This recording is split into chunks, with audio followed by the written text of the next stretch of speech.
حضرت سیدہ زینب نے پوچھا امام حسین سے کہ سارے زمانے نے روکا ہے، ٹھیک ہے آپ حق پہ ہیں، یہ بھی سب نے کہا آپ حق پہ ہیں، پر روکا بھی سب نے، آپ روکے کیوں نہیں؟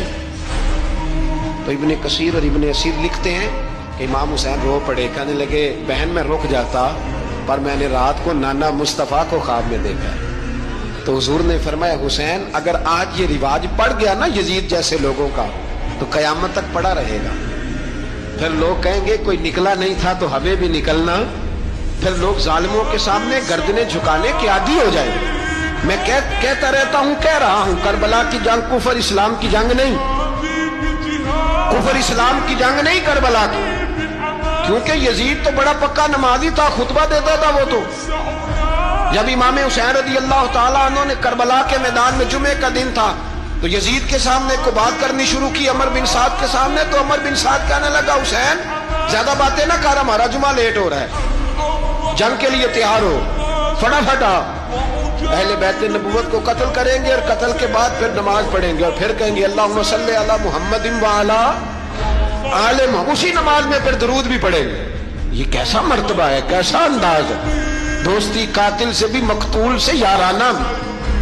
امام حسین نے حر بن یزید امام حسین سے کہنے لگا مجھے حکم ہے آپ کو روکنے کا، آپ آگے نہیں جا سکتے۔ امام صاحب نے فرمایا وجہ زمین اللہ کی ہے، اس نے کہا آپ بیعت نہیں کر رہے، یزید کی حالات آپ کے حق میں درست نہیں ہے، آپ نہیں جائیں گے۔ امام روک گئے۔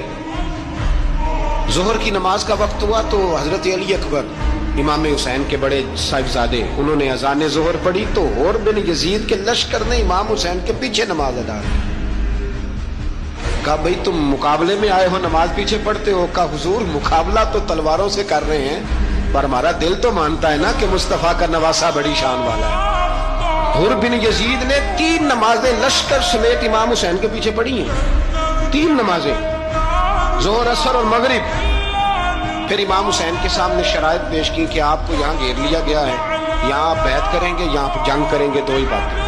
امام حسین نے فرمایا نہیں بھائی بیعت تو میں نہیں کرتا، اس کے علاوہ تم جو کہتے ہو میں کرنے کو تیار ہوں۔ اس نے خط لکھا، عبید اللہ ابن زیاد کو ایک بندہ دوڑایا پیچھے کوفے، چند میل پہ کوفہ تھا، کہا وہ نہیں مان رہے، کیا کرنا؟ تو حسین ابن علی ہے، میں زیادہ دیر انہیں روک بھی نہیں سکتا۔ انہوں نے پیغام دیا حر بن یزید کو کہ کرنا کچھ بھی نہیں، ان کا پانی بند کر دو، بلیک میل کرو، کھانا پانی نہیں ملے گا، چھوٹے چھوٹے بچے ہیں خود ہی مان جائیں گے۔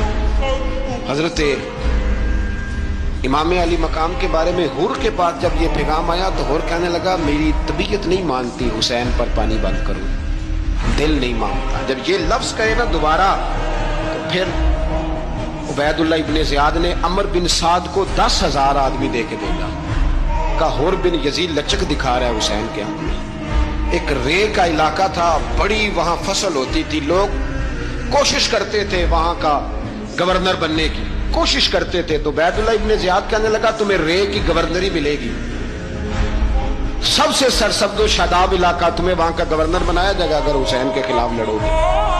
یہ اتنی زبردست ہوتی ہیں گورنریاں کہ گورنریوں کے لیے لوگ نسل رسول کے خلاف بھی نکل آتے ہیں، یہ اتنی تگڑی ہوتی ہیں، اتنی جلدی وفاداریاں بدلتی ہیں۔